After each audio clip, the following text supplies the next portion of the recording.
Okay, so who am I and why am I qualified to talk about Bitcoin wallets? This is important, really important topic tonight.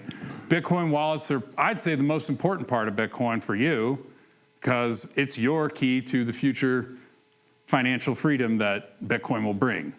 If you don't have any Bitcoin in your wallet, you're probably not going to get a lot of the benefits of Bitcoin's future freedom. Show of hands, how many self-custody Bitcoin today? We got a lot of work to do. No one's hand should have been up there.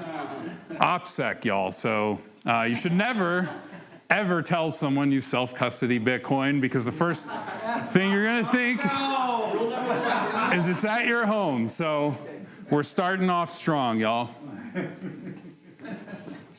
So I already introduced myself. I'm Zach. I'm chairman of the Space, and the board says I'm also CTO. I don't really think I am, but I say that's Jeff, but that's my title. I'm also sales manager at Casa, so I've been working in wallet self-custody for the last 4 years, and I've been organizing the Denver BitDevs meetup, which the Space kind of came about out of for the last 2.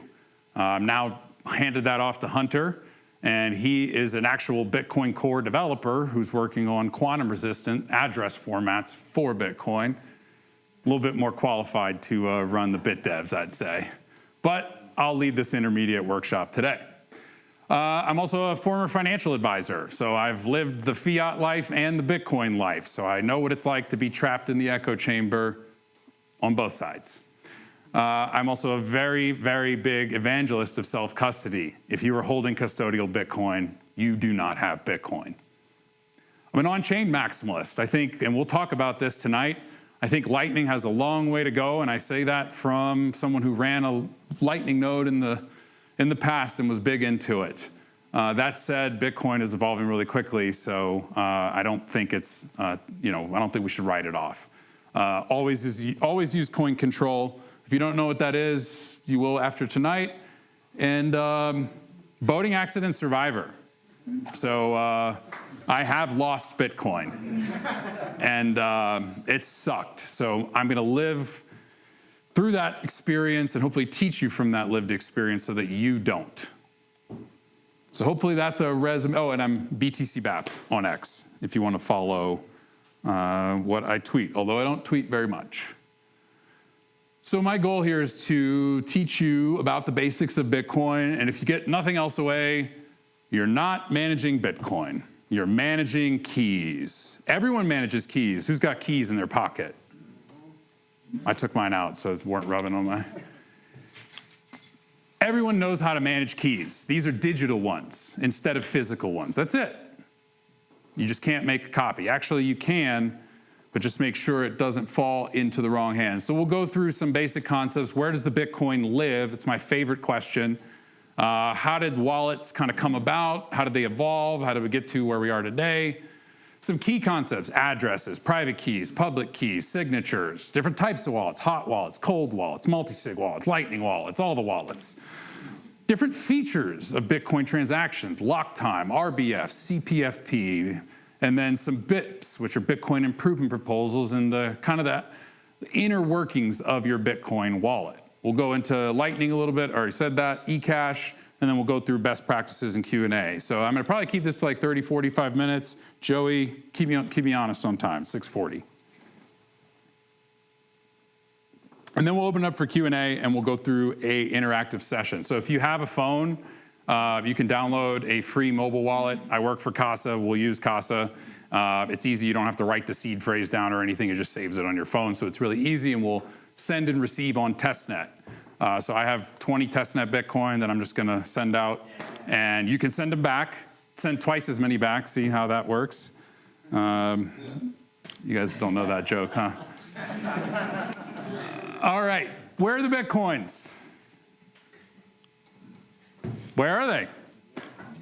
They really don't exist. They really don't even exist. But for this purpose, Bitcoin are entries on a public ledger. What's that called? The blockchain, the Bitcoin blockchain. It's the only blockchain that really matters. Anybody can make a blockchain, but it's the unique properties of Bitcoin's blockchain that have brought millions of people over the world to gravitate to it. So a wallet manages your keys, not the Bitcoin. The coins are not in your wallet. They're on the blockchain. So imagine there's a safety deposit box in cyberspace. All 21 million Bitcoin, that's the supply cap. All 21 million Bitcoin are there, and yours are on the blockchain along with everyone else's. It's a public ledger. And because it's a public ledger, you better lock those suckers up really well. But because it's a public ledger, everyone knows you're not screwing them over. And so what you are managing is the key to the lock that your Bitcoin are behind. And all of the different types of wallets are just different types of locks. Make sense so far? So a wallet actually is really just grouping of UTXOs. Who's heard that word? UTXO, okay. So this stands for unspent TX, we kind of fudge the letters, unspent transaction output. So every Bitcoin is a receipt of another Bitcoin transaction. It's the output of another. So the very first Bitcoin transaction and the very first UTXO was Satoshi's Bitcoin that he received from the initial coin base. So when you mine a block, you receive Bitcoin from the coin base, the initial circulation of Bitcoin. It's the protocol's issuance of the Bitcoin. Every single other Bitcoin and every other time is going to be an output of a previous input of a transaction. So every Bitcoin that you have in your wallet, think of them like little pieces of change, little coins and denominations. They're called unspent transaction outputs. If you had spent them, they wouldn't be in your wallet anymore. So who owns these Bitcoin? Hopefully you do. Hopefully you've got some. Whoever controls the private key controls the Bitcoin. So a custodial wallet, that means they control the private key. That's simple. It's not your Bitcoin, it's their Bitcoin. You have an IOU from the custodian to the Bitcoin. That's simple. I won't even elaborate any further. No more questions. Self-custody means you control the private key. That's it. You have it or you don't have it. If you have access to the Bitcoin unilaterally, you can go to the blockchain, as it's a peer-to-peer permissionless protocol, most important part, and access the coins. Nobody has to approve it except for you. And that's why they say, not your keys, not your coins. It really is that simple. So I will say it again. Should have self-custody. Part of the reason that people don't is because they're scared, because Bitcoin's valuable. And if you make a mistake, you will lose the Bitcoin in your self-custody, which is very upsetting. That's why the space exists. So we want to be a resource for you so that those things don't happen to you. Every person that loses Bitcoin is going to go tell everybody they know about the horrible experience they had with these crazy Bitcoin people. And that is going to not stop Bitcoin's success, but it might delay it a little bit. So I'll say self-custody isn't for everyone. If you are 95 years old and in your deathbed, you probably don't need self-custody at this point. But it's probably for you if you're here in this room and able-bodied. That said, even if you are in the hospital terminally ill, you might still want to consider self-custody. Public and private keys. So this is kind of digging in a little further. So wallets and addresses. So the way the whole Bitcoin blockchain works is it uses public-private key cryptography. The public key is what you essentially send to, and the private key allows you to send from. So there's different ways of generating keys. There's ECDSA, which is elliptical curved digital signature algorithm. I had to write that in the notes. And then there's Schnorr, which is fun to say and also pretty new. That's the algorithm that Taproot is using. And Hunter, if he was here, would tell you that Taproot is a weak algorithm and that Schnorr can be brute forced through quantum computers in the future. But there are other signature algorithms that will come about in the future to generate private keys, like Falcon or some others. So if you have no idea what I'm talking about, come to the Space more, We have members who are working on saving Bitcoin from quantum computing before it even exists, so, or before it's a threat, an imminent threat, I should say. It already exists. So important thing to remember is that the addresses are derived. So the Bitcoin address, everybody's seen a Bitcoin address, right? Show of hands, you've all seen them? Okay, this isn't a test. You can say you've seen an address. So an address, you know, and we'll go through the formats, but basically an address is gonna be derived from a public key. And the public key is using asymmetric cryptography to be generated by the private key. So think like the private key is the physical key that goes into the public key, the keyhole. Make sense? It fits or it doesn't. And so the way that we're actually securing Bitcoin is you're sending Bitcoin to an address derived by a public key, which your private key has access to. And the way private keys work is they're basically such large numbers that there's no way that anybody else will ever be able to get that exact same key. The universe is likely to end first, except for quantum computing, which we'll talk about a little bit. But basically the private keys are your proof to the whole world, to the Bitcoin blockchain, that you own the Bitcoin that are locked up inside that address. If you don't have the keys, I don't believe you. Take that, Craig, right? So XPUBs and XPRV, extended public and extended private keys. So you might have seen these. So the XPUB is going to be all of the addresses in your wallet. So each time you receive Bitcoin, you should use a new address. That's because if you don't, you link your addresses on chain. So, you know, if Mark sends me Bitcoin to an address, and then Dylan sends me Bitcoin to that same address, and then Mark sees that address receive Bitcoin from two different places, he knows he can tie those two transactions together and knows that I received both of those. He doesn't necessarily know who sent it to me. This is bad for on-chain privacy. So Bitcoin's not private.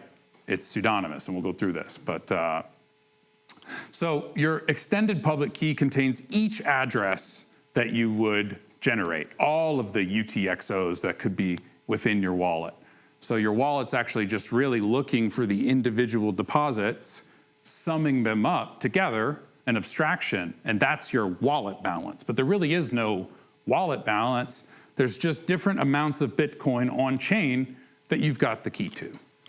Different UTXOs. So for best practice, you want to use a watch-only wallet. So basically, if you have this thing called an XPUB, you just paste it, and you won't be able to spend from it. So if someone's standing there like holding you at gunpoint, you can see all the Bitcoin in your wallet. You can generate receiving addresses, but you can't actually send from them because it doesn't contain the private key. So we'll talk about XPUBs soon, but we'll talk about watch only in a little bit, but essentially, like, if you're gonna keep a mobile wallet, you should only use a watch only wallet. So don't keep your private key on your phone or somewhere where you could be forced to sign. Just keep the public key if you need access. And multisig wallets are a little different. They are comprised of multiple public keys. So I work for Casa where it's all we do is multisig wallets. And you'd be surprised how many times people are confused and intimidated by this concept of a multisig wallet, but it's really just building a wallet from multiple public keys instead of from one. And there's different ways that you can spend from the wallet in different configurations and get complicated, but really that's all that is just doing it more than one key. So there's something called an output descriptor, which is like your extended public key for a multisig wallet. So it says, what are all of the public keys that are involved in creating this wallet? And then you'll see your deposit addresses and history. So the seed phrase, the private key, right? So this is the most important part because it's your access to the Bitcoin blockchain. So the private key, again, not the public, but the private key is what you need to hold dearly. The seed phrase, is the seed phrase a private key? Yes or no? Nice, it's not. The seed phrase is a backup of your private key. It actually didn't exist when Bitcoin first started out either. So that's why a lot of Bitcoin were lost. Well, I think the next slide is the history of Bitcoin wallets. So The seed phrase is a 12 or 24 word, we call it the master private key. And this basically links to all of the wallets that you can possibly have. So if you have the seed phrase, not only do you have the private key, but you have all the possible private keys at all of the derivation paths. Hang tight, derivation paths are coming soon. So how is the seed phrase generated? Well, again, we're using either one of these algorithms and we're generating some kind of entropy. So we can flip a coin, we can roll dice, or we can just use some like cryptographically verified hardware that does it for us, and then it spits out words on a device and you write it down, and you all may be familiar with that one.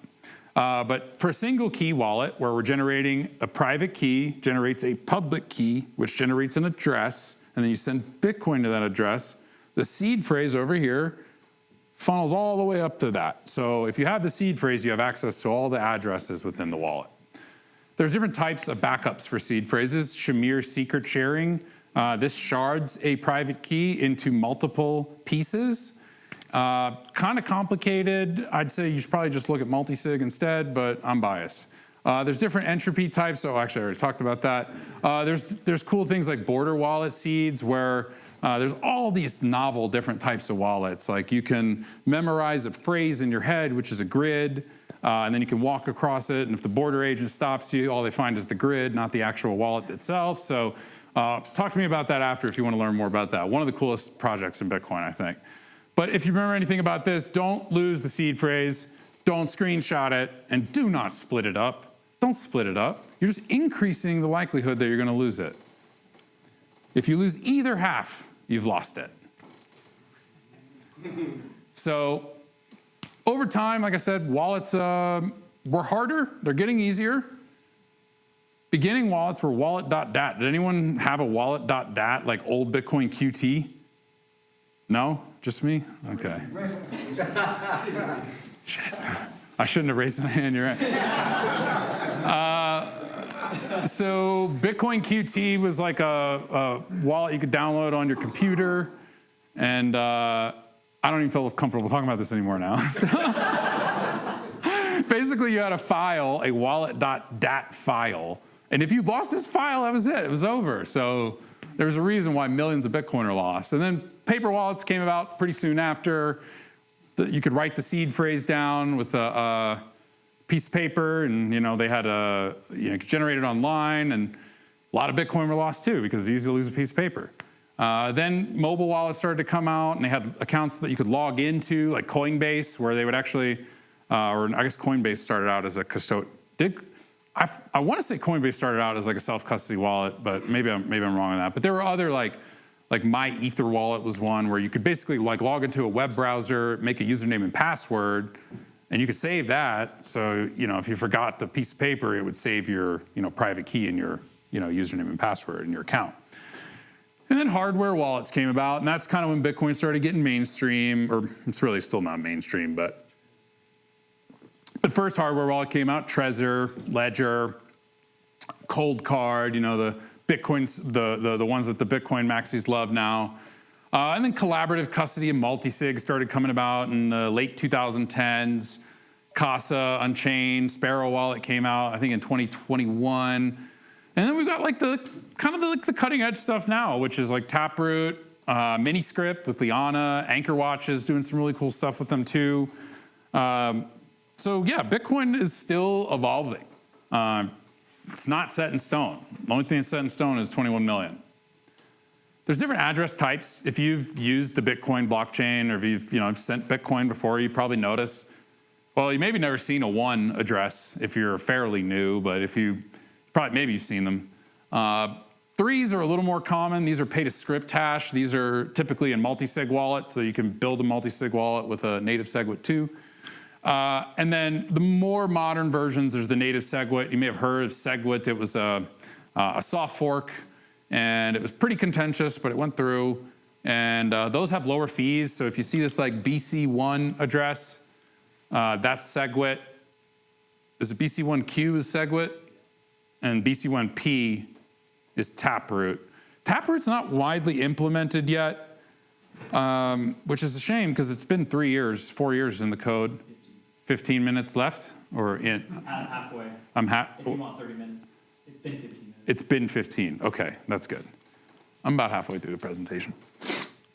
So let's see, what else? BIPs, Bitcoin Improvement Proposal. So to illustrate this wallet evolution over time, there was a lot of different things that have happened, and there's a lot of new BIPs that are coming out. Hunter's is BIP 360, which is the quantum resistant format. He's a member of Space. A lot of cool stuff happening here. You should join. Chairman duties, you know. So mnemonic words, those didn't exist. That was a BIP. HD wallets, the hierarchical deterministic, so the master private key that funnels down to others, that didn't exist in the beginning. Multi-account structures has to do with HD wallets. Nested SegWit, native SegWit, Taproot, these are all address types. And you can actually see these address types in the the wallet script, you'll see. So HD wallets, this was a big leap forward for Bitcoin wallets, because no longer did you have to manage an individual public and private key, a chain. Like imagine like if you have a Bitcoin, each Bitcoin address has its own private key. That's why you manage the extended private key, this master private key. But imagine like in the beginning where you basically have like a keychain of like thousands of keys, because each address has its own key. So eventually they were like, well, this is a problem because that's a lot to keep track of and humans make mistakes. Well, we created this I wasn't a part of it, but the community created HD wallets, which takes a single seed phrase, that mnemonic phrase, and funnels it down into multiple child keys. And they're at these things called derivation paths. So you have this master private key, and then you go to a specific derivation path, and you'll find the individual private key. Because Mark, can you let him in the back there? And then what you'll see, this here is an example of a derivation path. Is that, who's never seen this before? A derivation path. Sweet, okay. All right, well, we're gonna learn something new then. So, because Bitcoin's evolving and it's trying to get easier to use, the derivation paths and these HD wallets are used to manage multiple wallets or manage multiple accounts. Because you don't want to ever tie your wallet on chain, you want to be private and always not reuse addresses, and you don't want to combine UTXOs on chain, you should use different wallets. So this, I hope, I mean, it's kind of a lot on the screen, but hopefully this will demystify, and this presentation is in that app. So just to remind you, if you go to 8UGAI, you can actually follow along with the slides and you can ask questions and we'll go through that. But if you want to zoom in on this, like you can see it on your phone. So you have the derivation path, or the master key here in the beginning, and then you have the coin purpose. And so this right here, 44, is going to be the legacy type. So you can actually tell like what type of address format in your derivation path your wallet is. So if the first number is 44, that's a legacy. If it's a 49, that's a nested SegWit. If it's a 84, that's a native SegWit. And if it's an 85, that's Taproot. So it's important to make note of which derivation path you created your wallet with, because if you have your seed phrase but you don't know the derivation path, you will not find your Bitcoin. Gosh, this is complicated, right? That's okay. There's a lot of smart people that are here at the Space that are here to help. So this basically, you don't need to memorize this, but what you should really know is that each of these funnels down further into more specific, and the final one is going to actually be your address. So if you see this last one, this will increment. The first address in your wallet will be 0. The next address will be 1. The second address will be, the third address will be 2, and so forth. And you can actually figure out, so this is called an address index. So I could say in my master seed phrase at BIP44 on Bitcoin mainnet, in my first account, at the first address, I have 0 Bitcoin because I'm broke. So you can verify all the way down exactly which address. And this is actually what your wallet software is doing. It's not magic, although it feels like it. This is a little more magic. We're going to try to tackle this transaction hex. It's kind of like a spell. I think that's why they call it that. So this is Bitcoin, y'all. This is like the most basic first principles. This is your closest thing to Bitcoin. That's it. You could print it out, frame it on your wall, because that's a transaction hex, and that is everything you need to see. So we've got the version number. So that's here, and it's color-coded, so this makes it easy. So we have the version number, the number of inputs, the previous transaction ID that it's spending from in yellow, the output number in that previous address. So let's say you withdraw from an exchange and they send to 10 different addresses at once. Which one in the previous transaction was yours? The size of the script, the actual signature. I forget what the sequence number even is, y'all. And then you've got all these things about the outputs, where it's being sent to. So the number of outputs, the amount of the output, which is in hexadecimal, the size of the locking script output, the amount again, and then I don't exactly know what those are, and then the lock time, if there is one or not. So this is like all of the features of your address basically compacted into one data, and this is what the blockchain is looking at to say, can you spend from these or not, basically? Is this a valid Bitcoin transaction? So your wallet is just like taking this mumbo jumbo and turning it into something that you can understand. And so, you know, you don't have to ever know that, but it's important to understand that transaction hexes are like what you search for. It's how you find your Bitcoin. It's how you link to your any transaction you've ever done. And you can broadcast it offline in a truly sovereign way. You could literally copy that hex, go to mempool.space, and broadcast that exact string. And that's how you can send a Bitcoin transaction. So a lot of people don't know that. Speaking of sending, whole nother world. How do you do that? Who has never sent a Bitcoin transaction? It's okay, you're not on camera, so. Well, we're gonna send tonight, so you will, everyone will have sent by the end of the night. So if you've ever sent at a low fee, you're like me, I'm trying to save every sat I can. I don't wanna spend more sats and fees than I have to. But sometimes if you lowball it, you'll get it stuck. And that's a problem, because eventually it might be stuck forever.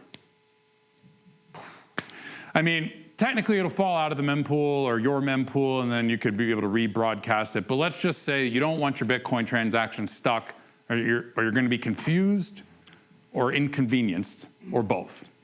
So I don't remember exactly what year it was, but RBF is a flag that you can select in your wallet. If you have a good wallet, it'll let you select it, or they'll just automatically select it by default. That's probably preferred. So if you send it too low, you can resend it again. All right, it's like buying a bus ticket for $5, and then people come right behind you and buy tickets for $6, $7, $8, $9, $10, and the bus driver says, sorry, you're on the next bus. But then the more people come, and they go, sorry, you're on the next bus, and then you're like, well, I just gotta get there. All right, fine, here, I'll pay $15 for a ticket. That's RBF. You're changing your fee that you're paying. It replaces the fee. So if you got stuck transactions, or you have really time-sensitive payments you have to confirm now, but just like pay a competitive fee, you know, don't cheap out. Miners need you. You know, RBF is useful, but there's some controversy. You know, people accept zero confirmation payments that are still pending. They could be double spent. So we won't get into too much. That's a little beyond the scope here, but just know that you should be cautious. If you do receive an RBF payment from someone, don't give them something physical in return until there's a confirmation. Otherwise, they could, like I give you a pizza, and then you quickly RBF the transaction back to yourself. So you spend the wallet, you change where you're gonna spend it back to your own address at a higher transaction fee, and the miners say, oh, I'll just take that one instead, which invalidates it, and now I just got my Bitcoin rugged from me. So don't ever sell something with a zero conf if RBF's flagged, unless you really trust that person. If in the space, be fine. Because we're in meat space here, so. CPFP is another way to do it. So this is if you're on the recipient side instead of the sending side, you can kind of like speed up the transaction on the other end. So if I'm the recipient, and let's say Joey was being a cheapskate because he's trying to save Bitcoin, And he sent me a transaction at 1 sat per byte, but it was 10 Bitcoin. Dang, Joe, you've been stacking. And I was like, dude, I really need this 10 Bitcoin right now. So I go and I pay 50 sats per byte, and I pay his fee, kind of like adding a tip on top of it. So it's useful if you don't flag RBF in the beginning, because if you don't flag RBF, you can't go back later and do it. So that's why I said you should always just like default flag it, in my opinion. So if you don't RBF, that's basically your only option. Miners will confirm both transactions. You're going to pay higher fees, but better than get stuck. Speaking of stuck, time-locked transactions. There's a flow to this presentation. By the way, if you have questions throughout this, we're going to go through a whole hour of Q&A, security, best practices, presentation's almost over. Just enter them in the thing there, and then we'll go through them before you forget them afterward. It's time-locked transactions, so you can set a lock time on a block on a transaction. So where I say it was actually, if you go back 3 right here, the last thing, lock time. So you can flag it, and let's say in a Lightning wallet, you basically are creating a payment channel with another person. There's some trust involved, and so you set up, hey, these sats cannot be spent before this block height. So you're adding an additional constraint to the ability to spend from the wallet. So not only does it have to meet all of these other criteria, but it's also got to be this block height or later. Miniscript does a lot of things like that too, and I think this is really an exciting concept for Bitcoin wallets and self-custody, because it's going to allow you to do things like degrading multisigs and just all kinds of stuff that the creative people that work on this protocol, just like Lego blocks is really what I think of it as. We talked about the transaction hex already. We don't need to go into that again, but you'll see that lock time there. Yeah, payment channels, contracts, scripts, and degrading multisig. So imagine a wallet where, let's say there's 3 keys that created it, and for the first year, you have to have 2 of those 3 keys, but you lost 2.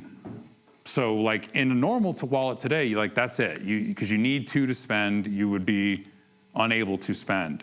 But things like Miniscript, you could pre-program an alternate spending path later. So after X amount of years, only 1 key would be needed. But before that time period, 2 would be needed. So you could do some really cool things with inheritance and other transfers like that, contracts, et cetera. So this is ultimately just programmable money. Let's not forget that, right?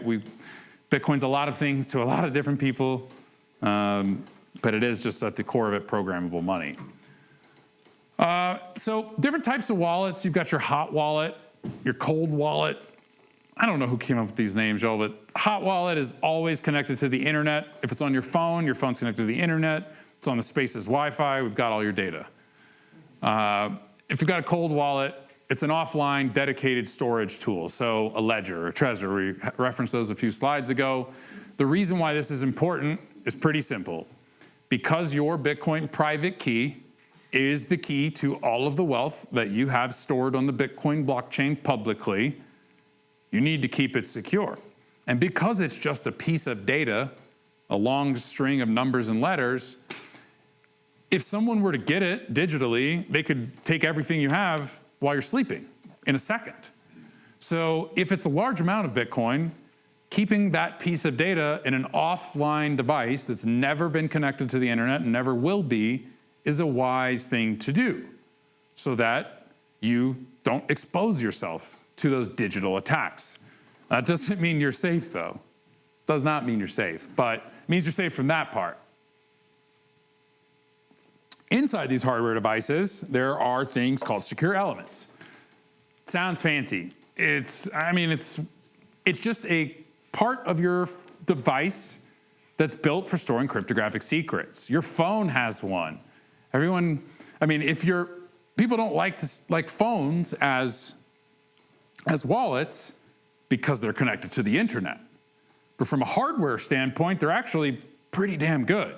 If you've ever signed a really large transaction with a lot of inputs and outputs from a cold card, or you signed it with a Pixel 9, huge difference in performance. we have supercomputers in our pockets. The reason why we need these hardware devices is because they're connected to the internet. We'll talk about how you can mitigate that through multisig, but these hardware devices are so much better than a single key hotkey on your phone. And that's so much better than keeping your funds on the exchange, because if you have Bitcoin on an exchange, you don't have Bitcoin. Coinbase has your Bitcoin, it's not yours. But they have problems, right? And that's why I think truly mobile phones are gonna be the future of Bitcoin storage. Put me on blast, fine. I'm just gonna stick to it. Because you got to deal with things like firmware updates and the little screens, and I mean, I've been working with these devices for years and years and years, and it's the #1 friction point for people successfully self-custodying. But I will say they are required today. You have to have it. Doesn't matter, even if you're doing multi-sig, you got to have your keys offline. They cannot be internet connected. Too many cyber attacks. Most of you probably don't know a darn thing about cybersecurity more than like the average person. You have to use cold storage, hard stop, unless it's like 500 bucks. If you have less Bitcoin than the phone is worth, fine to use a hot wallet. Buy more Bitcoin instead, don't buy a hardware device. You know, but we're always gonna have risks with self-custody. Doesn't matter whether it's a remote attack, SIM swap, phishing, physical attack, risks everywhere, People clone devices, people socially engineer, people send them Bitcoin. You send me one, I'll send you 2 back. So stay vigilant, y'all. Stay vigilant. It's scary out there, not to scare you, but the attacks are becoming more common. I worry about that sometimes in this physical venue, if I'm being honest. But at the same time, I think that the good that we can do from empowering, educating people about this stuff way outweighs the risks. But there are always trade-offs, always. Running an event, a venue like this included.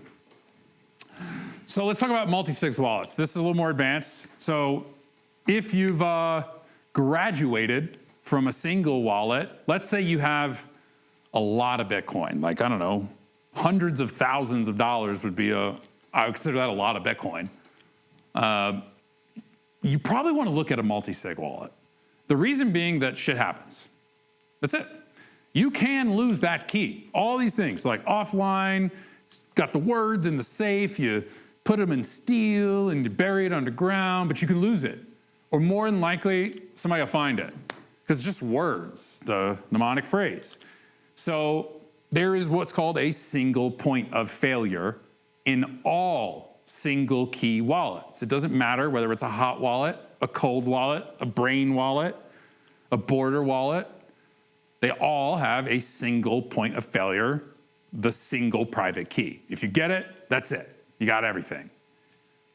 So pragmatic people who are self-aware say, hey, I lose keys. I make mistakes. I don't want to lose my life savings because I make a single mistake. Well, or whatever amount of your savings you have in Bitcoin. And if it's not your life savings, it probably will be eventually because it's going to go up so much. So it's going to be the majority of it. So there's different types of multi-sigs that you can create. The most basic one that you'll see is 2 of 3. That means that 3 public keys, like 3 keyholes, think of it like keyholes in a safety deposit box building. There's 3 keyholes on that lock, and you need to put 2 keys in it to open it, not 1. If you have 1, you have nothing, because this lock is more redundant. So you're putting multiple keys and locking your Bitcoin up with multiple keys, so that if you lose a key, you don't lose your Bitcoin. Much easier to do that. Most people can not lose a lot of different things at the same time, right? Like, especially if you put these keys in different places. So let's say you have 3 of 5, for example. If you have 5 different keys in 5 different places on Earth, and you only need 3 of them, it's gonna be very, very hard to lose 3 at the same time. Because a lot of things gotta go wrong. The only way you're really gonna do that is by intentionally losing your Bitcoin, because these exist physically by nature only. So if you've got 1 in Denver, 1 in Canada, and 1 in Hawaii, pretty tough for an attacker, whether it be digital, physical, or even government by nature, to actually get your Bitcoin. So there are better ways, although multisig isn't necessarily right for everyone, there are better ways to do it, and there's a right time to do it. There's a right case to do it. Most of those are, you have a lot, and the consequence of a mistake is catastrophic. That's gonna be for anyone. The other would be families, husband and wife, children, businesses. We run a multisig here at the Space. We manage a multisig treasury so that I, as chairman of the board, cannot send our entire treasury to my own personal Bitcoin wallet. Believe me, I've tried. I didn't try, y'all, come on. Please donate. We're good steward of funds. We're great steward of your funds. In fact, all of it's transparent. We have a live treasury dashboard on our website where you can see in real time funds movement. If we spend the Bitcoin out of the wallet, it immediately updates on chain. But a good reason to do this would be for businesses like the Space. So we are a Bitcoin organization. We care about Bitcoin. We also know fiat sucks from a purchasing power standpoint. So we hold a Bitcoin treasury, and multiple of the board members have to work together to be able to spend from this wallet. So I have a private key, other board members have a private key, and the only way to get money out is for us to collaborate. So this is a really strong way to take the, hey, I trust you, to I like you, but I don't need to trust you. Question? So do you see using multi-sig wallets do you encounter people who have just a single wallet, but maybe they spend or transact from more regularly, and then more like long-term savings would go in the multi-sig vault? Yep. Something like that? Okay. Exactly. And that's a couple slides from now. So great question. A couple other things. These are more just kind of like, I didn't know where to group them up, but I wanted to talk about them. So on-chain privacy. So we talked about not reusing addresses. CoinJoin or Whirlpool, these are things that can break your deterministic link on the blockchain. It's basically like putting your cash in a laundry machine with everybody else's cash, and you get your amount out, but nobody knows which dollars were yours and whose were what. So pretty sure the Samurai guys are like they're in trouble with the feds. They got shut down. Wasabi, they're kind of in hot water. Privacy is a human right, in my opinion. I think these tools should be fundamental to everyone's Bitcoin arsenal toolkit, but they're contentious. Just know that. If you mix coins, you send it to an exchange, they may not accept it, or they may send it back to you, or they may just keep it. I don't know. That's why you shouldn't send your coins to an exchange. If it's not in your wallet, it's not your Bitcoin. But yeah, if you got to be mindful of what they call doxic change. So if you run your Bitcoin through these mixing rounds, you'll get incremental flat amounts. The amount in excess of that will be siphoned off as what's called doxic change. Do not ever combine that. Otherwise, you just completely defeated the point of what you were doing, because you now relinked it after you unlinked it. So also pretty complicated to know some stuff like this. So, not to discourage you, right? But there is like an evolution. Just know that you haven't hit the end of the rabbit hole. And nor have I. Layer 2s. So we've been talking about on-chain Bitcoin layer 1 so far. Layer 2s are a novel way, or another way of moving Bitcoin. There are many novel ways of doing it. There are a sliding scale of some layer 2s are more custodial than others.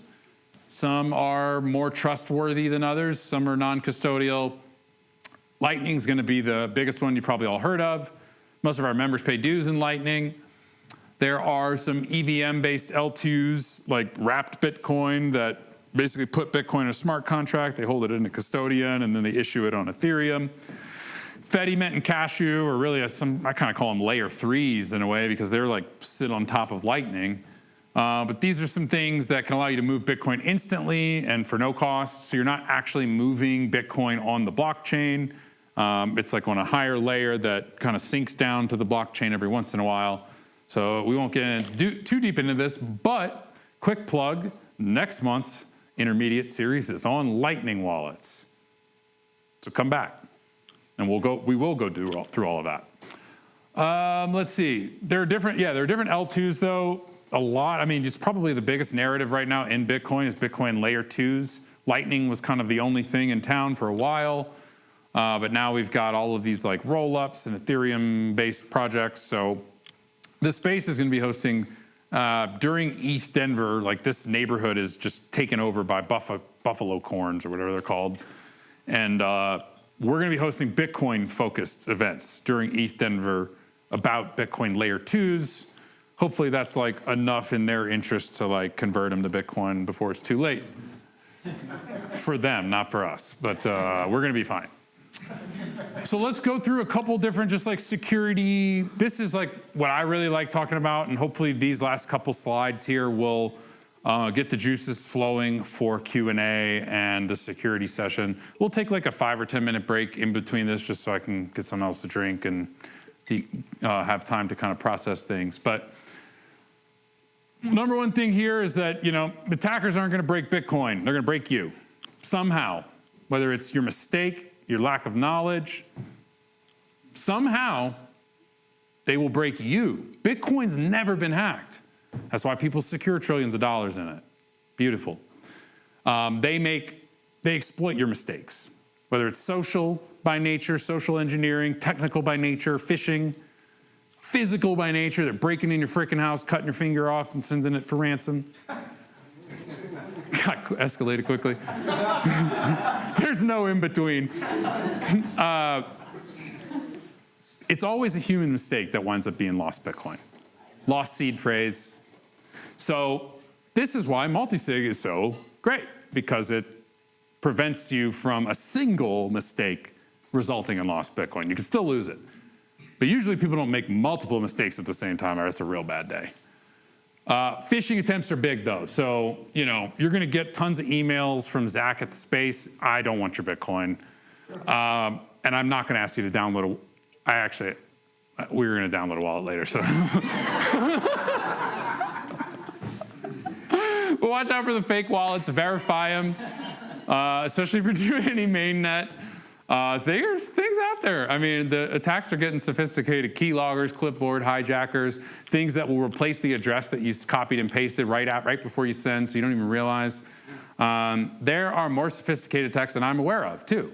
So there's probably some out there that we're all subject to, and that's the thing. It's always cat and mouse. So this is, again, why having like, incremental redundancies in place, like through multisig or something, is just going to buy you time, going to buy you room for error. But yeah, SIM swaps, again, don't use hot wallets, pretty obvious. Also don't use text-based SMS ever, because that is really bad. And yeah, I mean, the number one thing people do though is they call you, they pretend you're Coinbase, they pretend you're Zach at Casa, they pretend you're Zach at the Space or whoever. It's your family member, the deep fakes, they got, AI is pretty good now and it's only getting better. And they just convince you to send them your Bitcoin. Oh no, why did you do that? Nobody can help you. There is literally nothing anyone can do. Helpless, heartbreaking. Every time I hear a story like that, it just really fires me up to do a workshop like this, because I don't want anybody to lose Bitcoin that I've ever talked to, but it happens. So let's see, what else? Mitigations, how to prevent it. So we talked about this a little bit already. Use cold storage devices. Also air gapped, so you can sign with the camera if your device has a camera, or NFC. And this can be a better way of doing it than plugging it in, because what if the cable is faulty? You never know. What if the USB port is faulty? There's so many things you got to think about. It's crazy. Or you just use multisig so that you have to have multiple of these things go wrong at the same time. Other things you could do, verify the URLs. Anything in the browser, like if it looks like a funky URL, just don't, it's pretty obvious usually. Verify the source code. That's a little more advanced, but it's not too hard to do SHA-SUM 256-A and then put the name of the download and it'll give you the output. So you can verify it against the developer and you can make sure you have the exact code that the developer pushed to GitHub or wherever. Use physical security keys, said that already. Don't use SMS, they're the worst. Don't use Authy, Google Authenticator, any of those things, they're the worst. they could be phished, they could be man-in-the-middle attacked. If you have a physical security key, it's like a hardware wallet for your two-factor codes. Remember that. They're $20. You can get them at Best Buy, YubiKey. What happens if you lose your key? Well, if you've backed up the seed phrase, no problem. You can take that seed phrase, type it into a new hardware device or into a new software wallet, but don't do that because then it's a hot wallet. So you would buy a new hardware device, which is basically just a shell that holds the data of the private key securely in that secure element. Remember a couple slides ago, secure element? So this device's whole purpose is to securely store that piece of data. And so you would just get a new shell and type that piece of data in the new shell, and you would have it in that instead. So earlier said this, even if you have your seed phrase, you need to make sure that you know the derivation path. Because if you are recovering a BIP44 wallet with that seed phrase and you think, the software is a BIP84, you're gonna see a zero balance and you're gonna think you lost it all. Oh no. Also passphrases. This is a big one where I'm just like, why? So mnemonic phrases are, I think it's like 2,048 possible words, but it's also 12 or 24 words, so it's like basically can't ever guess it. But a passphrase is on top of that. So people want to do this as a way of not doing multisig. So instead of building a wallet from multiple keys, they say, well, I'll have a seed phrase and I'll add another extra word on top of that seed phrase, which completely makes it a totally different wallet. And then that's gonna be my wallet. So if someone finds my seed phrase, they enter it in, they get 0 Bitcoin because that wallet that has the seed phrase has nothing on it. But you take that wallet and you add the extra word, whether it's blue or rabbit or the space or your name or your birthday or a bunch of random characters. It literally can be anything. That's your wallet now. And guess what? People forget that extra thing that they added all the frickin' time. Number one way I see people lose Bitcoin is passphrases over and over again. I'm like, why did you do that? So don't do it. In my opinion, just don't do passphrases. Do a multisig instead. This is not me pushing Casa. Do Sparrow, it's free. Just don't do a passphrase.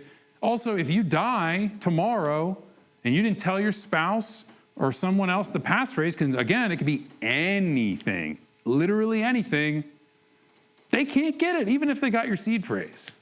So don't shoot yourself in the foot while you still have them. Other mistakes is not having the output descriptor. So in a multisig wallet, if you don't have the list of all of the keys, you've lost your Bitcoin, even if you got all the majority of the private keys. So let's say in that setup, we have a 2 of 3. So there's a wallet constructed from 3 public keys that requires 2 of those 3 private keys that correspond to them to open it. Well, if you have 2 private keys, but you've lost one of the public keys, you've now lost your Bitcoin. Oh God, this is so complicated. Let's go send our Bitcoin back to Coinbase. But there's a better way to do it. You can print it out as a QR code. You can make a bunch of copies of it, but you cannot lose the output descriptor. That's it, it's over. And we'll go through those in a bit when we do the workshop, but basically just remember to back that up, super important. Wallet recovery. So if you do lose your key, you want to make sure you import it into a factory sealed brand new device. If it's not factory sealed, there's a chance that that hardware device has been under someone else's control, and therefore the second you type that hardware device, the key, seed phrase in, it might be gone. Unlikely. Honestly, I've never seen that actually happen in my years of working in the industry, but I wouldn't test it. Also, we talked about this earlier though, check balances with a watch-only wallet. So you don't need your seed phrase in your wallet to receive Bitcoin. And all you psychos, nobody's spending Bitcoin. You're just receiving it. So you don't even need to put yourself in jeopardy. So don't rely on your memory. It sucks. It's gonna get worse. Brain wallets are really bad. I also forget where keys are all the time. It's complicated. Don't overcomplicate this stuff for yourself. Check on it occasionally. Practice your PIN code. Just like plug the device in, make sure it powers on, type your PIN code in, jog your memory, and then go put it up. Just like do these things. Preventative maintenance. You know, if you wouldn't like drive your car for 50,000 miles without changing your oil, you shouldn't wait 5 years before checking on your key. It might not be there, or you might have forgot it. Like, it's just like our brains are so bad. They're great, but they're really bad.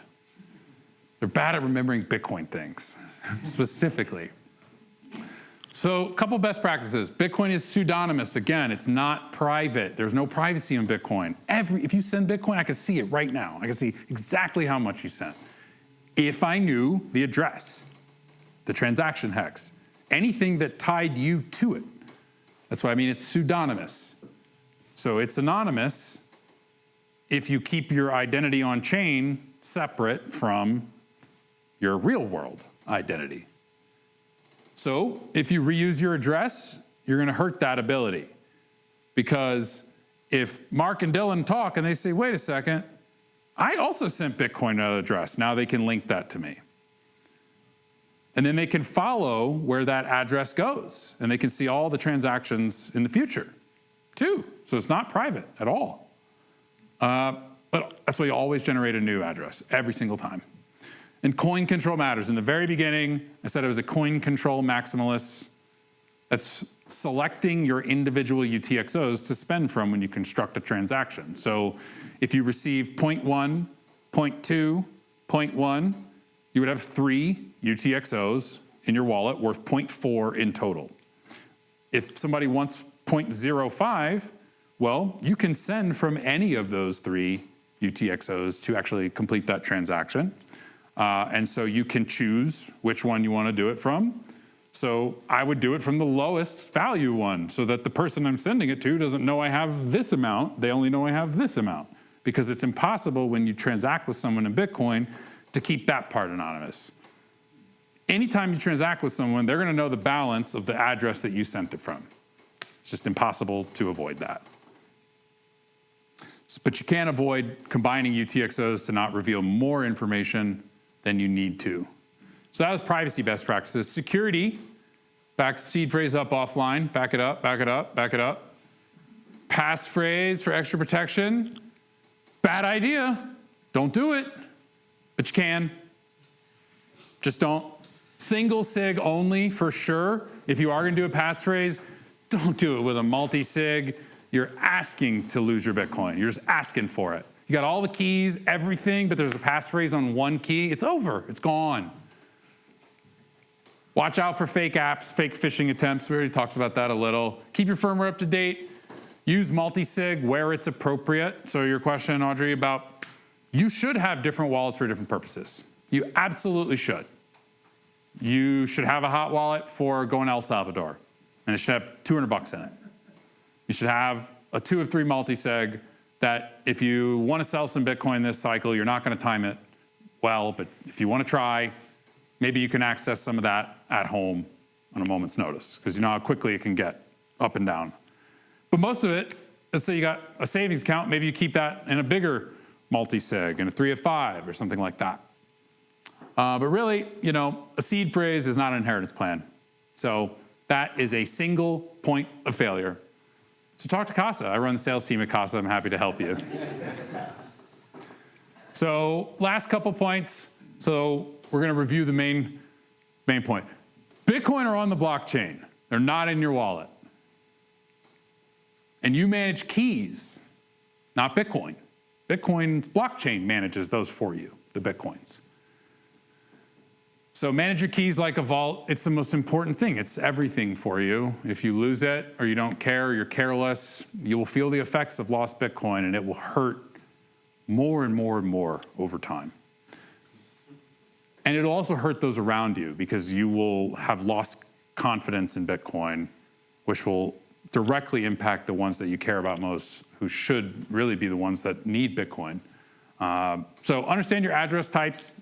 Again, beat that into a pulp at this point. Know your derivation paths. Know the type of wallet format you created. Don't overcomplicate it. Just like do it correctly. It seems really easy, right? Layers, layers, layers, redundancy. Think like a Navy. You don't, a single hole does not let the whole ship flood. Right? I'm looking at my Navy man here. Pick the right wallet type for the right purpose. So again, checking, savings, cash in your pocket.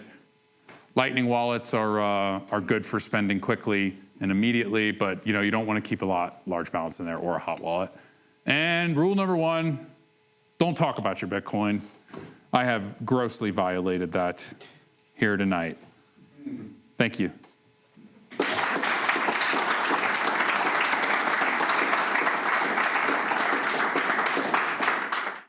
We're at 7:45. We'll go till about 8:30 unless we run out of questions before then. And then 8:30 to 9, we'll do a Sparrow and Casa demo. So send your testnet Bitcoin, download the app, send it back, or you can keep it if you don't want to practice sending Bitcoin, but it's testnet, so there's no point in keeping it. Let's go through the Q&A. So I'm going to start with the most upvoted ones.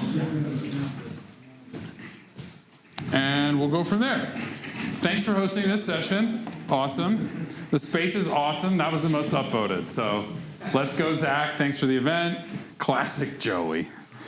What's the timeline look for Falcon encryption? Great question for Hunter. So probably a few years, I would say. Probably less than that if you ask Hunter. I'm cautiously optimistic. I think it's amazing that we're already working on quantum-resistant address formats. And the fact that it's coming out of the space where that is happening is an amazing feat and adds some serious credibility to our venue. Hopefully before it's a problem would be the short answer. Satoshi's coins will be at risk first. Hunter and Jeff is somewhere, and he was here. Jeff works with him on that, and they have a canary called Gabriel that will alert the whole world if Satoshi's coins move. So hopefully we never see that happen, but we probably will at some point. So no Bitcoin are lost forever, just long enough that we're probably not going to get them.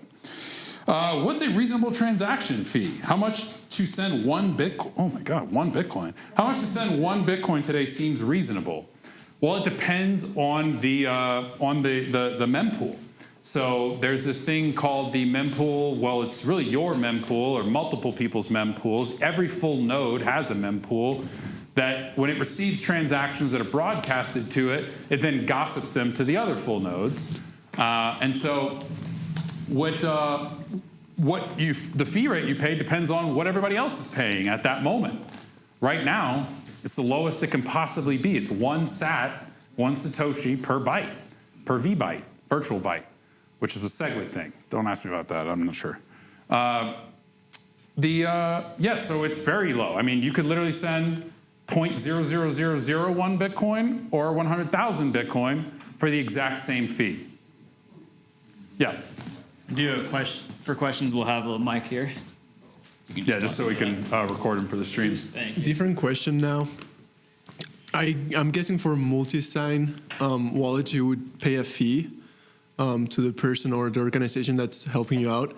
When would you say it's a good amount of Bitcoin to start a multisig? So you don't have to pay any fee to do a multisig. It's open source, just like all of the Bitcoin wallets are. Most of the time, people don't do multisig on their own and hire a service like Casa or Unchained or Nunchuck or Thea. I mean, there's so many of them to help them because it's a bit complicated. And like I said, if you lose the output descriptor, it's over, even if you have the majority of the private keys. I would say when you have enough Bitcoin that if you make a mistake, it's going to haunt you for the rest of your life, that'd be a good time to start looking at a multisig, for sure. Maybe before that. But I would say, generally speaking, like if you have 1 Bitcoin, you should be looking at a multisig. That's $100,000. Do you really want to lose $100,000, which is going to be worth a lot more in the future from a single mistake? That's devastating. So that'd be my answer. Let's see. We got some other questions here.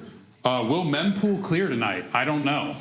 It might. There were only 12 blocks in the queue.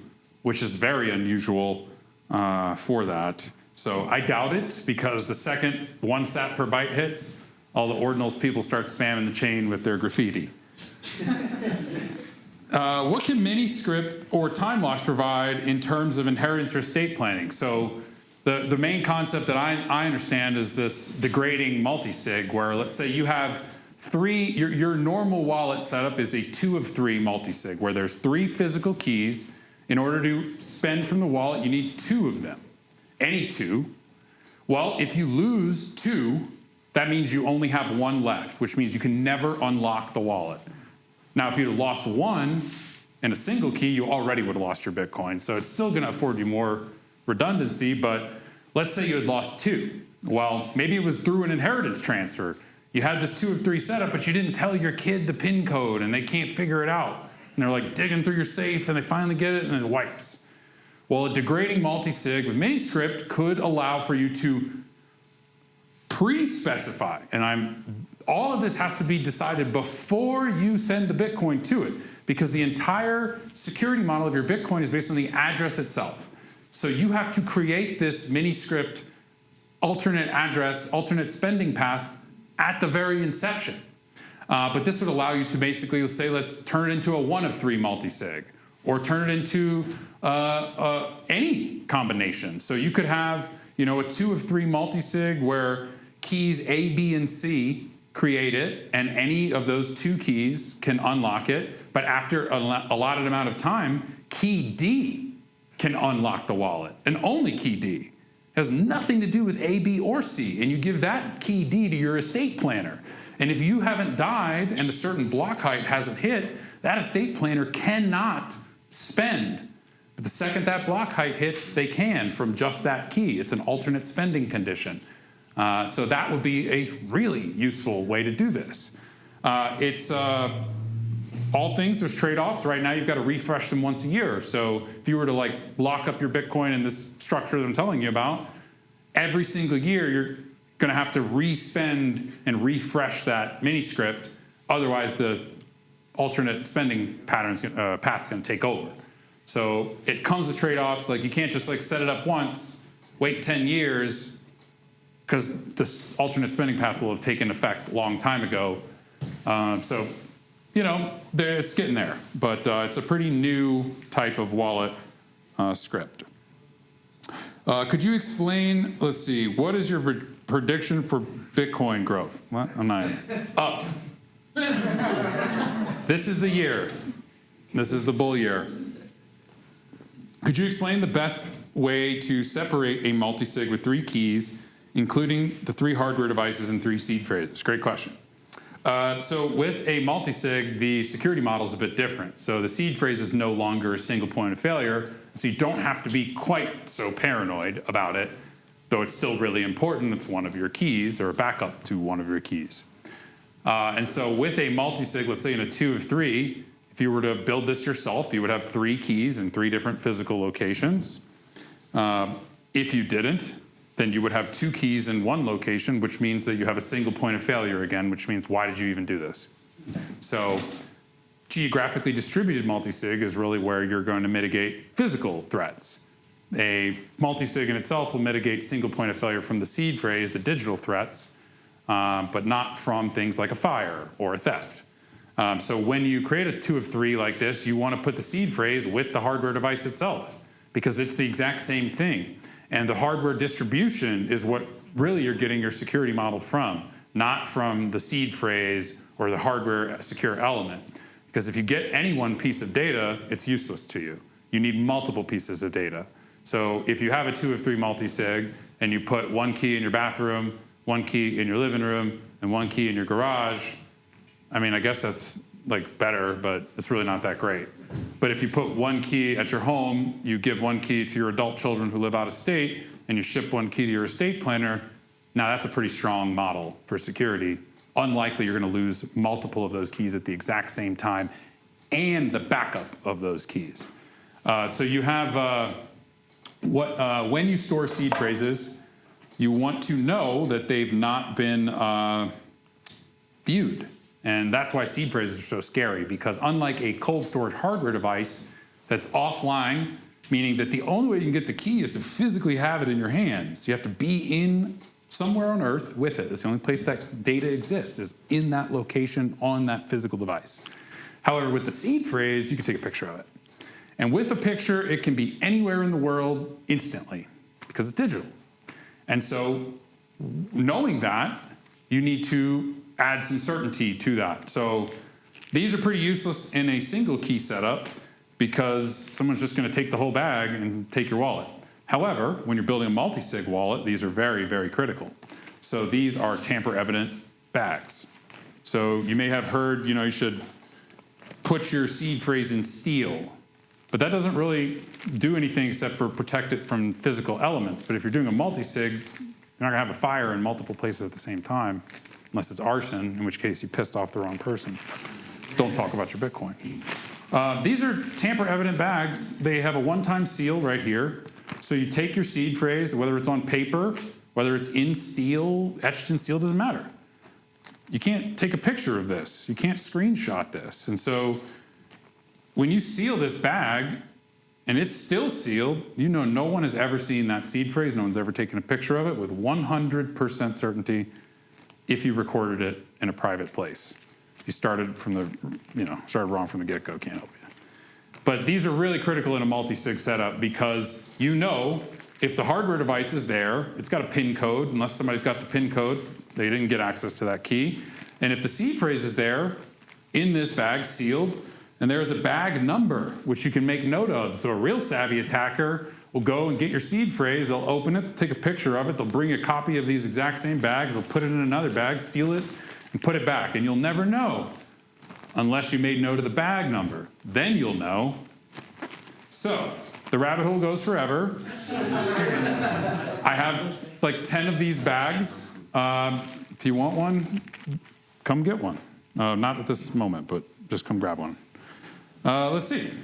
So yes, you would store your seed phrase with the hardware device itself, and those should be in 3 or however many geographically distant locations, as distant as you feel meets your security needs. If natural disasters of a single location are a concern, the bigger that location is, the further out you want to spread them. If it's a nuclear attack, you really want to put them all over the place, right? Can I ask a quick follow-up to that? Sure. Thank you. So because if you have a key in Virginia, they can just send you the QR code here, right? That's what I'm understanding. If you need to spend and you need your second key, they would scan the QR code for you or send you a picture. Like, how would you use your key? How would you unlock with that geographically distant key? So depends on the goal. If you needed to access the Bitcoin and someone else was holding on to it, you would forward them what's called a partially signed Bitcoin transaction. They would apply a signature to that transaction and then send you the partially signed Bitcoin transaction back with that signature applied. Then you would need to apply one more signature with your own key and then could broadcast it. If somebody else wasn't holding on to it, you would drive to that place and do it yourself, which is part of the goal. Because if someone is trying to make you do that, they've got to drive you a long way, which is going to reduce the likelihood of that attack. If someone's going to be holding on to a key for you in a multi-sig wallet, set up a duress protocol with them, a duress panic word, something that if you just send them a partially signed Bitcoin transaction, they shouldn't just be blindly signing. Because what if you're under attack? What if somebody's standing in your home at gunpoint and that's the signature that they need? So you'd want to be mindful of that, but set up a word like a vacation, place you vacation to, and something that you both can remember. Let's see, what else we got? If I have all 3 seed phrases, can you generate the descriptor? Yes, you can. You can, but you need to know the derivation path. So if you have the seed phrase, you have the public and private key. If you have all 3 seed phrases, then you have all 3 public and private keys. You just need to know the derivation path and the index that the wallet was created at. So make sure you make note of this. The output descriptor contains the derivation path. So by default, if you have the seed phrases, you don't necessarily have the output descriptor. However, unless you're using some kind of crazy non-standard derivation path, which you could, but don't, there's only a few commonly used standard derivation paths. So there's a good chance that you would be able to recover if you had that. But you should just print out, save the output descriptor. There, you can turn it into a QR code format and laminate it, save it as a digital file. There's many ways to do that. You shouldn't lose that thing. There's no reason to lose it. How does address reuse relate to the quantum computing threat?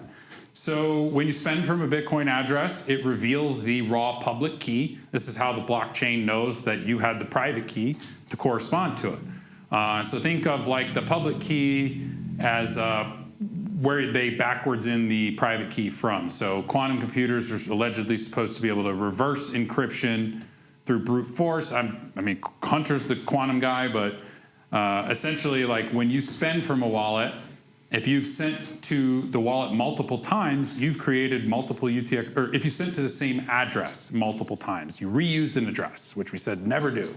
But if you did anyway, because you can, then if you spend from the wallet or from that address, but don't spend all of it, you only spend part of it, like you send 0.1, 0.1, 0.1, but you only spend 0.25, then you still have 0.05 left on that address that has a revealed public key. Someone with enough computational power could use that as a starting point to reverse the private key from it. You're giving them a starting point where they had nothing to start from before. Now, as long as reverse asymmetric cryptography works, that's not a threat today, even still. So I don't want to spread FUD, but don't be naive enough to think it won't be a threat eventually. Someday it will be, probably sooner than we think. So don't reuse addresses now. Don't do it now, because if you spend from that address and then you wait 10 years and you still got Bitcoin on it, maybe by that point they've already swept your wallet because there's a balance there. But Bitcoin is based on incentives, and there's tons and tons and tons of Bitcoin out there with a public key already exposed, Satoshi's coins, because the very first type of Bitcoin address was pay to public key. It wasn't pay to public key hash. It was the raw public key on the blockchain. So there's already a starting point for 1 million Bitcoin. So yours are probably fine for now, but just don't do it. Knowledge is power. Let's see. What's the difference between what are common ways to secure output descriptors for multisig? So yeah, QR code, print it out. You can save the text file. There's a lot of different formats.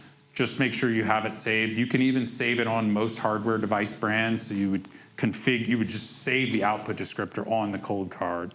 Yeah. And there's no security issue with that file. If it's I mean, you want to keep it private to the extent that you want to keep how much Bitcoin you own private. Because if you have that, you would know the balance and all of the transaction history of the wallet, but no spending permission. Is that clear? What's the difference between SegWit and legacy SegWit? I assume they mean nested SegWit.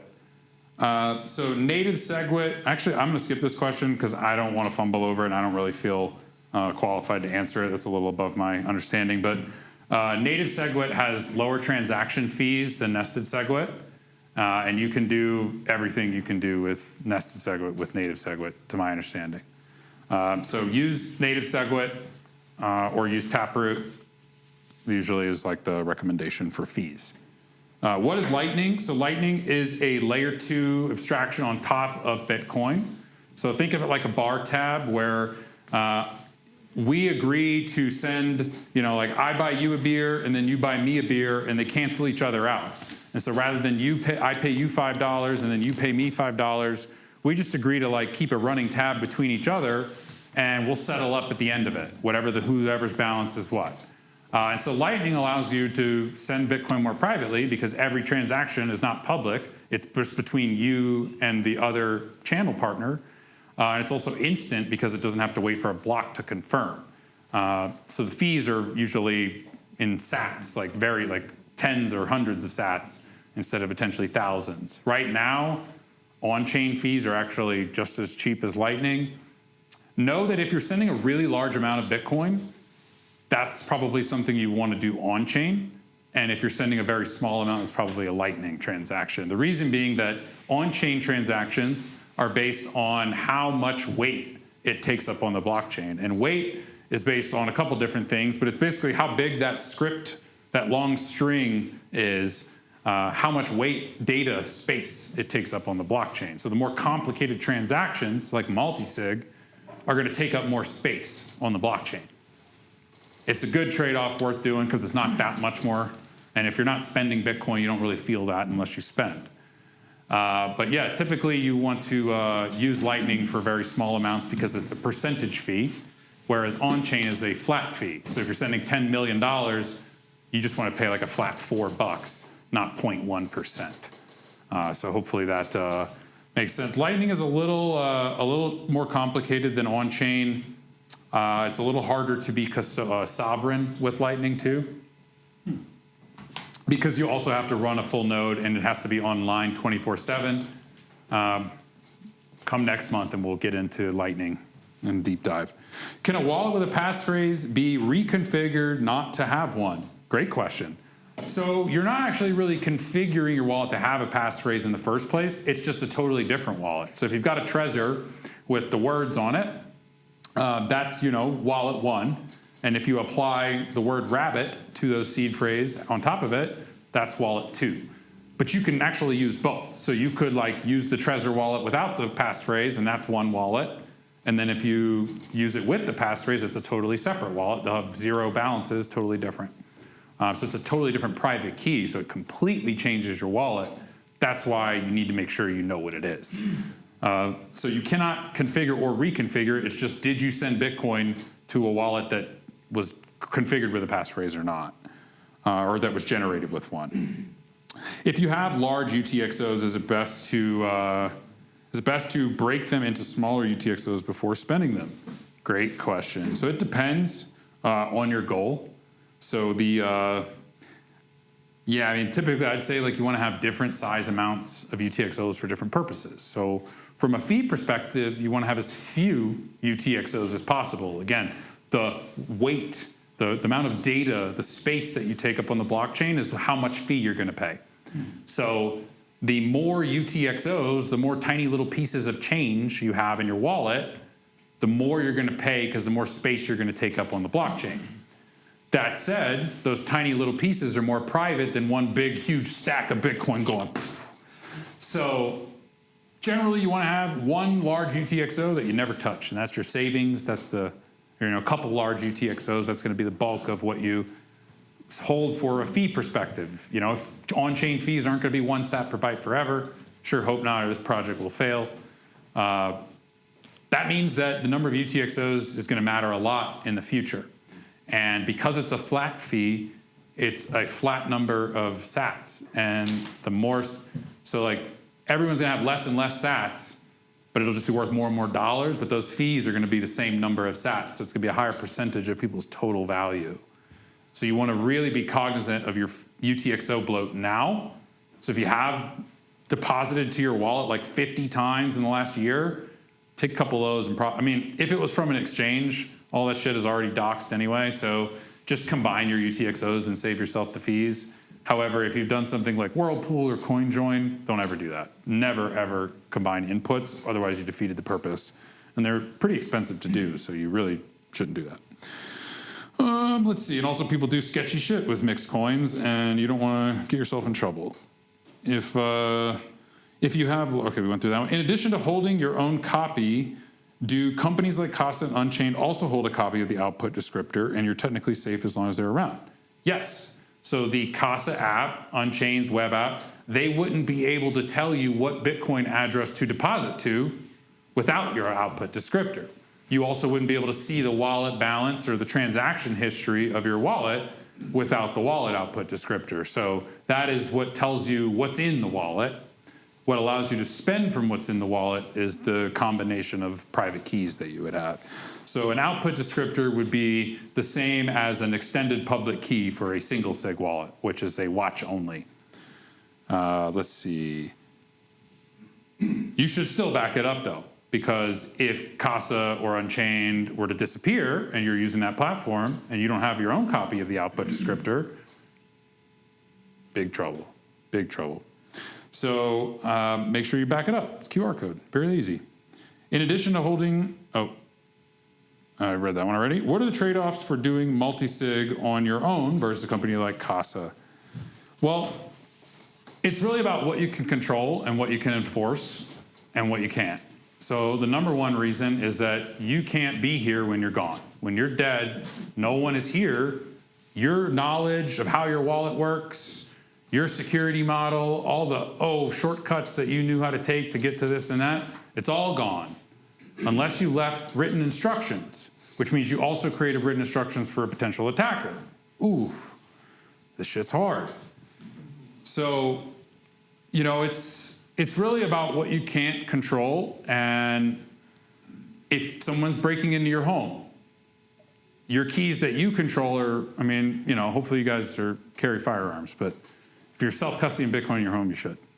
But, you know, you only can control that. And so having either one, or if you use, I mean, I've seen people like hold self-custody, but all of the keys are with their family members. So they don't actually have custody, but neither does the banks or any one individual, right? And so there's all of these clever like trust models that you can build when you start getting into multisig.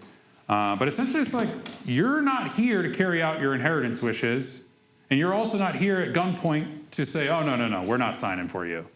But we will not sign for you at gunpoint. And we also will be there when you're not. I mean, somebody will be there. Maybe not the same people, you know.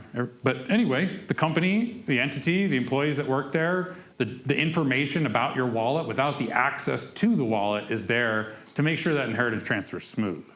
So it's nothing that you can't do on your own from a, you know, wallet implementation standpoint. It's a 2 of 3 multisig. It's a 3 of 5 multisig. You can import it in Sparrow and do it. But it's what can't you control? Can you set up a duress protocol with your family on your own? Can you make sure that your wife's gonna not lose the Bitcoin when you die? And how much do you spend in your waking moments thinking about that now? That's what those companies help you solve. But there's nothing that Casa or Unchained or any of these companies do that's proprietary. Otherwise, like, don't use that shit, because then it means you're not in control. You're completely dependent on that company to survive. But all of these wallets are open source recoverable, which is a critical point of using any kind of collaborative custodian or partner like that. Wow, the questions are running in. I'm loving it. Okay, let's see. If you have, what is the best setup and solution for someone who will never spend or use Bitcoin and is saving several coins for a child, and want to teach your child how to manage and and have access to it eventually? What is the best setup and solution for someone who will never spend and use Bitcoin and is saving for their next generation? So that would be a multisig for sure. It would probably involve some sort of attorney who would be holding on to a key to make sure that the wishes are carried out, depending on the balance. It could be done with the children if you trust them, if there's some good relationships in the family and responsible parties. Typically, if it's a large balance like that and people are thinking decades ahead of time, that you're going to do something with like a collaborative partner and some outside counsel. So maybe an estate attorney who's savvy in Bitcoin who can work with someone like Casa or Unchained to carry out your wishes for those individuals. So it's a lot to put on them potentially. And sometimes if you have a large balance, you don't necessarily want them to know what they might inherit. So, with Bitcoin, value changes dramatically to the upside, and money changes people. So there's a way to do this, but it's basically just setting up a multisig, making sure that your estate planner or whoever would be the executor when you're not here, be able to access that confidently. Could a wrench attack still happen with a 2 of 3 multisig? If someone gets your key and forces you to call Casa or Unchained to get the second and force a transaction? I don't know about Unchained, but that's not gonna happen with Casa immediately. So with our 2 of 3 structure, you got to wait a week to get that. So that's one of those. Should have said that. So that's something you can't do. You can't force yourself to wait a week to send a transaction, but Casa's not going to sign for you immediately, no matter what. So that's something that, like, using a collaborative partner like this can add, strengthen your security setup. I'm sure Unchained does some kind of verification like that. There's just no way that they don't. But yeah, basically, like, they would have to hold you hostage for a week at the standard tier, or we do a live video verification, so they have to hold you hostage, and then you have to also pass the room sweep with the camera, and then you can't mention the duress word, and then you still got to wait 2 days. They still got to hold you hostage, and they still got to have 2 other keys on top of that. So unlikely, but not impossible. Nothing's impossible, except for Satoshi coming back. How much would it cost to move from Coinbase to Cold Card, and how easy is it for a normie to do? So depends on the fee environment, and depends on how many times you do it. If you withdraw your entire balance in one transaction, congratulations, you got an iron stomach. Every time you withdraw from Coinbase, they charge you a service fee. So they're the ones that are actually choosing the transaction fee, because they're bundling your withdrawal with like hundreds of other people's withdrawals. And if you go and look at the transaction on chain, you'll see there's like lots of other addresses with deposits. And you know every single one of those addresses is a Coinbase customer. You just don't know who, but you know they are. And so you would essentially want to just withdraw it once or a couple times, maybe in a couple chunks, but you don't want to do a bunch of different withdrawals, or you're going to increase your fees. $2, $1 maybe, 50 cents. Very cheap right now. There's literally no reason to not self-custody except for not understanding, which we're gonna hopefully have solved. Can we practice putting money in cold storage? Yes, we're gonna do that very soon, in about 10 minutes. As a Casa employee who knows this industry well, is there some sort of service or business you think in the industry needs that no one is doing or is massively unaddressed?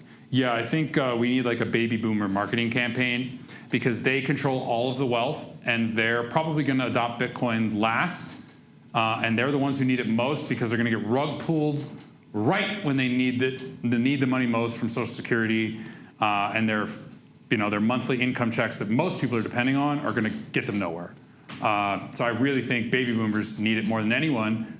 Most of us are like in our 20s, 30s, like we got time. We'll live to see beyond the fourth turning, but Dave's laughing. Fourth turning is coming, and that's your last cycle. So baby boomers, you need to figure out Bitcoin, or your retirement's gonna look a lot different than the Waikiki Beach hotels you were thinking you were gonna be at. All right, let's see. Yeah, so seriously, Bitcoin needs a marketing department. It's probably the biggest thing, is that Bitcoin is this, Bitcoin is that. It's a scam, it's for criminals, it's for drugs, it's for everyone, it's for poor people, it's for rich people.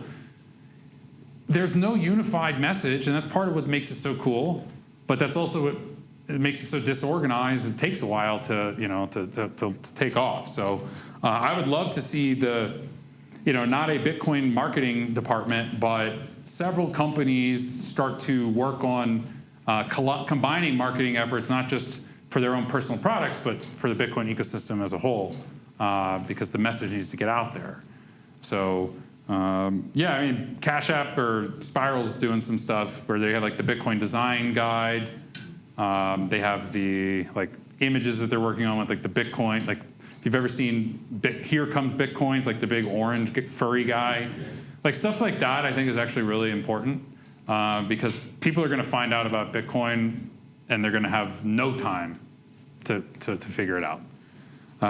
You all will, because you're here already. What does Casa charge for these services? We have 3 plans. 2 of 3 is $250 a year. Premium tier is a 3 of 5 is $2,100 a year. Comes with unlimited client support. And then the private client is Let's Talk. Are there any exchanges you would use for someone just starting out? Yeah, lots. I shouldn't say this on recording, but Robinhood's really great. They're very easy. Their interface is simple. Baby boomers can figure it out. They have pretty competitive fees. Withdrawal process is very straightforward and transparent. They usually process your withdrawals pretty quickly. Coinbase would be another good option. Oh God, I can hear it now in the chat. It's like, look, withdraw your coins. I don't care where you buy them. Just like go to the place that works best with your bank, that lets you withdraw as soon as you buy, or as soon as it's like getting to a point where you want to withdraw, and it's like an amount that you shouldn't keep on the exchange, a couple $1,000, you know. Strike is a great one. River's another good one. There's, Casa will have buy and sell soon in the app. Coming soon, next week or a couple weeks. Yeah, I mean, there's so many different ones. Kraken's a great one. Hopefully that's enough to whet your appetite. Are there any exchange? Oh, we talked about that. What's your favorite Bitcoiner to follow that's in the public eye? You know, I got to give a shout out to our boy Tyler Stevens. He's a CEO of the Space, one of the co-founders of this venue. Absolutely, like, talk about from like 0 to 100. I've never seen someone rise as a shining star in the Bitcoin world so quickly. This guy works. I've never seen someone with work ethic like him. We somehow opened this building. He wrote a book. He's like leading the industry and research on heat using heat for Bitcoin mining. So instead of mining being the product, the Bitcoin being the product, the heat is the product. Really like flipping the whole paradigm of the mining industry on its head. And he's only been in the industry like a year. And he's only been a Bitcoiner like 2 years. So just want to give a shout out to him. This place wouldn't be possible without him. And he's not really in the public eye yet, but he will be. Jeff Booth's great. His book really kind of gave me that aha moment about how technology is a deflationary force. In order for our society to be in line with that, we need to have a deflationary money. Having an inflationary money allows for those who create the money to skim between the middle. So if the cost of production goes down, but the price goes up, there's this middle ground that's capitalized. That's your tech company equity. That's where that's all going. Lynn Alden.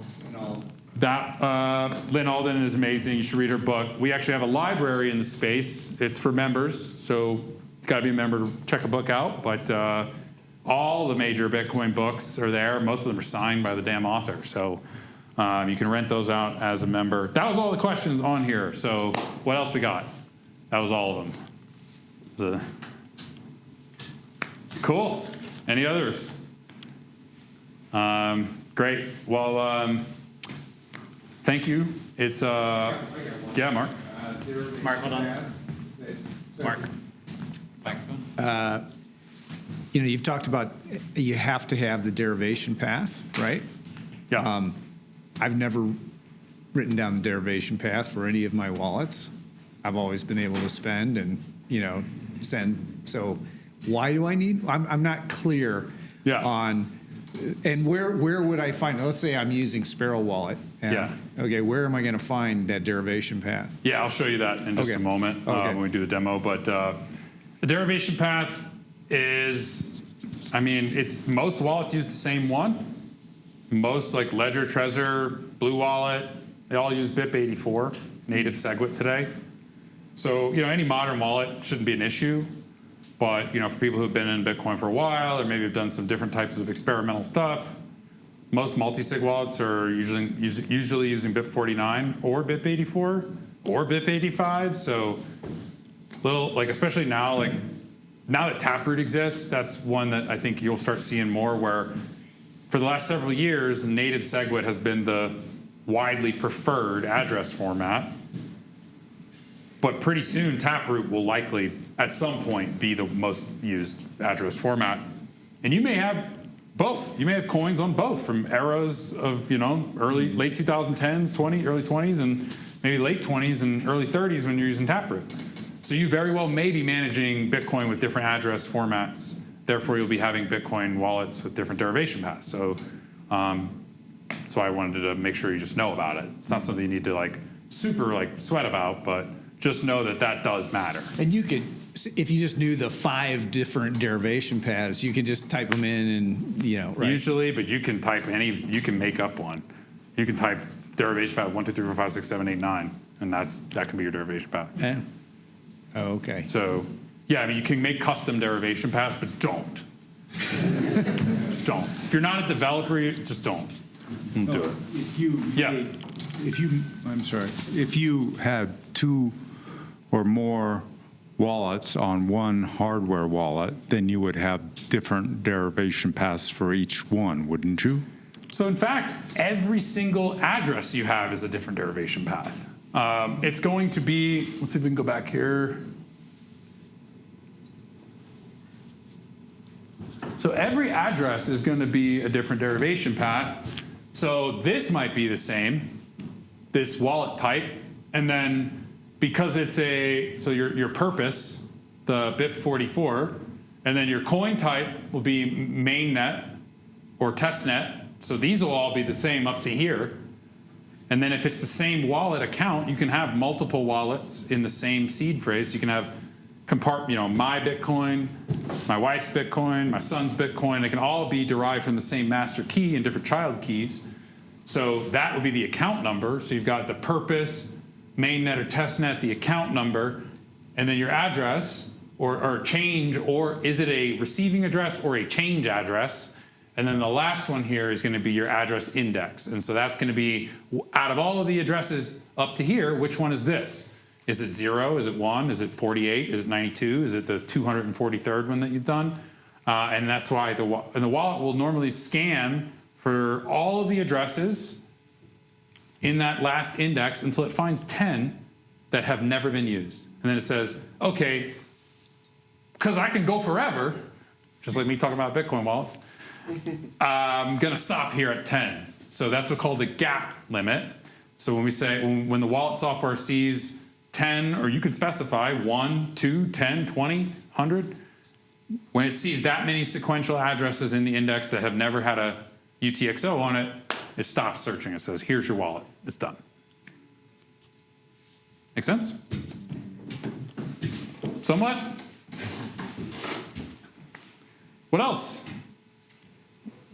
We'll go into, so we'll go into sending and receiving in a second here. I want to just end with a couple things here on the Q&A, which is that Bitcoin is a lot. There's a lot to learn. There's a lot of great people in this room that can help you learn. The scariest part about Bitcoin is like riding the bike without the training wheels, because if you make a mistake, you fall off, but you can never get back on the bike because it's gone forever. So we're going to keep your ass on that bike. You may be going 1 mile an hour, but we're going to make sure that we can, within our ability, help you be successful. And if Bitcoin is going to be a foundational part of your life or for your family's future, I take that very personally. I want to help you. I will do whatever I can to give you all the knowledge I know, make sure that you are safe from the fiat overlords. So thank you guys for the engaging Q&A and the engaging presentation. Let's practice sending and receiving some coins. Wait, I got a meme for this. Who wants some Bitcoins?